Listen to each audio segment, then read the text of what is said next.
Picture this. You buy a car at an auction, not because it's sexy, not because it's a bargain, but because your last car died dramatically in the McDonald's drive-thru, and public buses don't exactly run on please. So, you settle for a faded 1983 Mercedes-Benz, an 80s relic that looks like it's halfway through a midlife crisis. But inside this car, hidden for 40 years, a secret that'll flip your ordinary life into a Netflix cold case binge.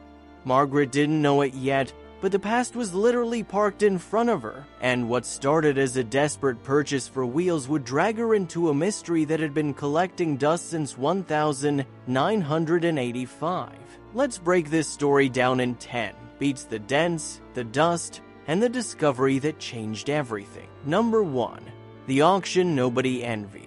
The place smelled like diesel, floor wax, and regret. Rows of impounded cars sat under buzzing fluorescent lights, looking like they'd been grounded by their parents. Margaret, mid-40s, broke but determined, scanned the rows until her eyes landed on a 1983 Mercedes-Benz 190E, the baby Benz.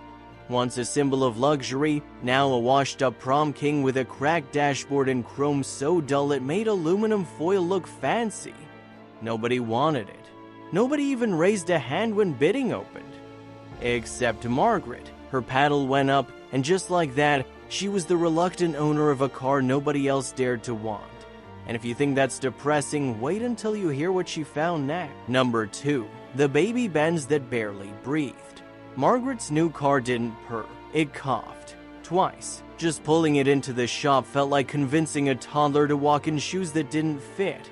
The mechanic, Ken, gave the kind of long whistle usually reserved for alien sightings. Lady, this thing's half rust, half hope. Margaret wanted to crawl under the lift and disappear, but she stuck it out, because what else was she gonna do Uber her way to bankruptcy? But when the phone rang the next day, Ken wasn't calling to complain about the transmission. He had a different kind of surprise. Number 3. The object no mechanic expects. Ken's voice was cautious, like he just found an alligator in the glove box. We found something in your car, not a busted part, something else. Margaret rushed back, stomach in knots. Drugs? A gun? A finger? Nope. What waited for her on the shop's workbench was a tiny, dusty 35mm film canister and a folded note, yellowed and curled like old petals. Inside, one single line. Leaving soon, don't wait up. D. 3 Mar 1985. Not exactly a Hallmark message, right?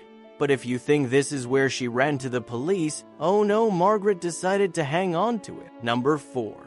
The note that whispered louder than words. It wasn't the length of the note that haunted her, it was the absence. No name, no explanation, just a timestamp from 1985 and the kind of finality you only write when you don't expect to come back. It read less like a goodbye and more like a ghost postmarked from the past.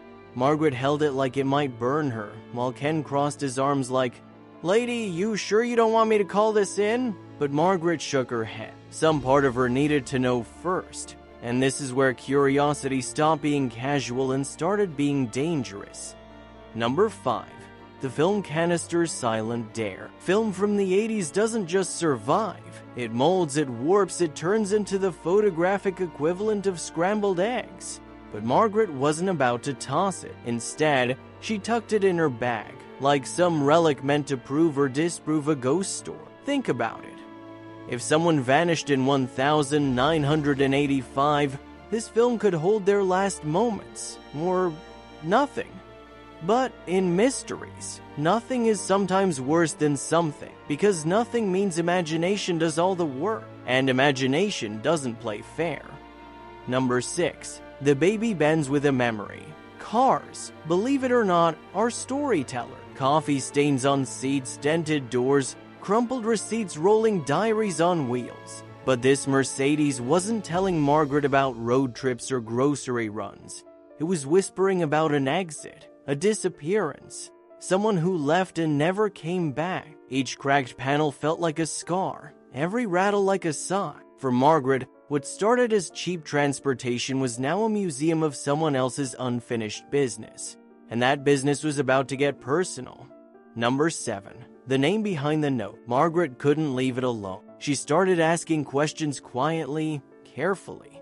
Local archives, old newspapers, a librarian who clearly hadn't had this much gossip in years. And there it was, a missing person case. 1985. A man, last seen driving wait for it a Mercedes 190E. The description matched her car to a T. The note's date matched the timeline of his disappearance. And the signature? Just the initial D. Coincidence? Maybe. Creepy? Definitely. But if you're thinking this is where Margaret calls it quits, you don't know Margaret.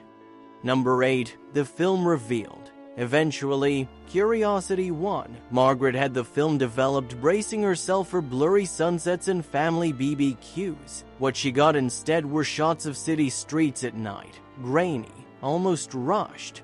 A man's shadow in the corner of one frame, cropped like he ducked the camera. Then an image of the car itself, parked on a desolate road. The last frame was half exposed, warped by light. But faintly, unmistakably, you could see another figure in the background, watching.